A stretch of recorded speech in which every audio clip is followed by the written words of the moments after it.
It's been slightly more than a year for me in the sadhana. And what I observe is the worldly entanglements, as the sadhana is intensifying, the worldly entanglements are also intense. I mean, they are also becoming more intense.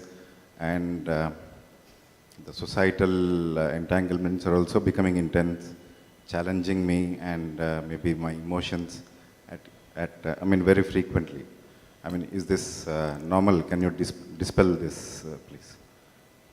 I'm sorry, I didn't get this. Like, as your sadhana become intense, the pressures from the As society also becoming intense? not the pressure from the society, the entanglement with the society or the entanglement, worldly entanglements, Are you referring to your family as society? everything, Okay, everything, I get it. everything.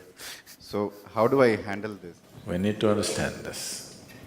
We are experiencing life the way we are experiencing, not because that's how life is, because that's how we are.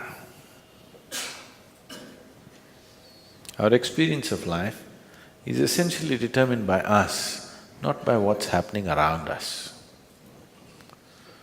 There are situations in the world,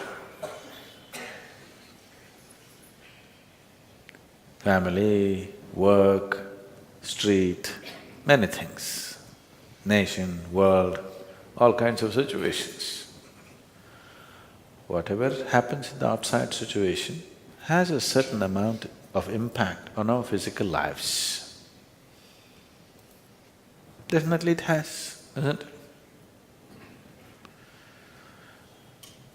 But it does not determine the nature of our experience. The nature of our experience simply depends on how we are. Situations, of course, are dependent on million other people. Your life situation right now, living in Kolkata, what every citizen of Kolkata is doing has some impact on your life situations. But it need not have any impact on your experience of life. Because your experience of life is essentially determined by you and you alone, nobody else but you. If you understand this, that is the basis of sadhana. You're sitting down with your eyes closed just to understand experientially that everything that I experience is coming from within me. Pain and pleasure are coming from within you.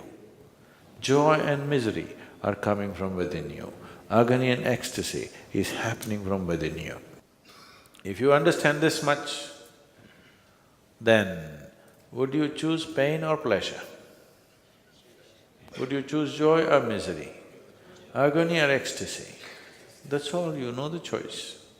If you are confused about the choice, then you would need a lot of lessons. Your choice is clear for yourself, 100% clear. So when it is so clear, choice is clear, only thing is your ability to make the choice.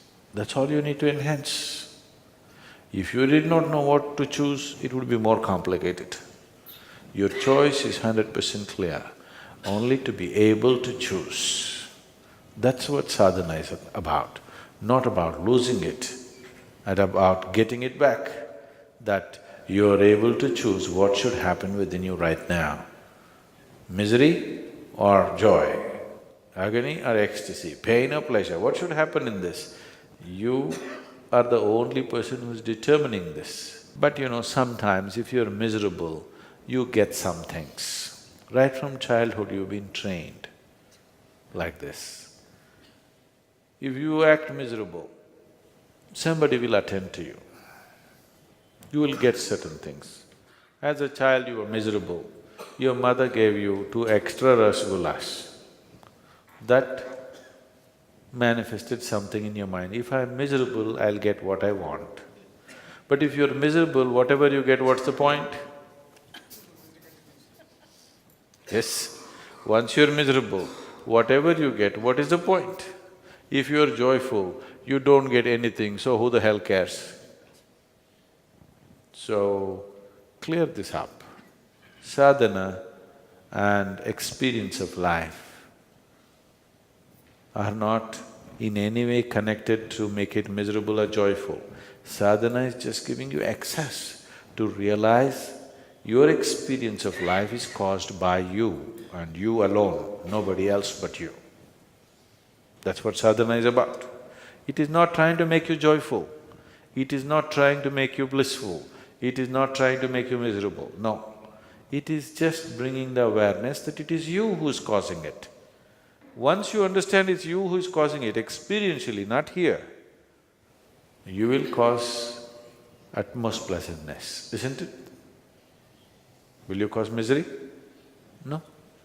You will cause utmost pleasantness, nothing less than that.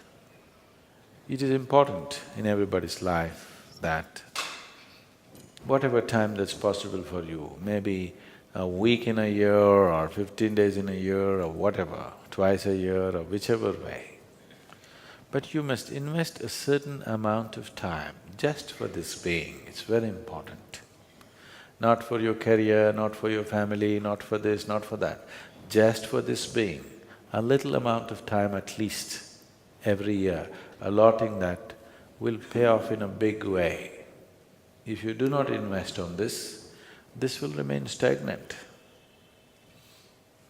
Without investment, there'll be no dividend, isn't it? Yes? The whole country may be in an economic boom, but if you have not invested, you'll remain right there.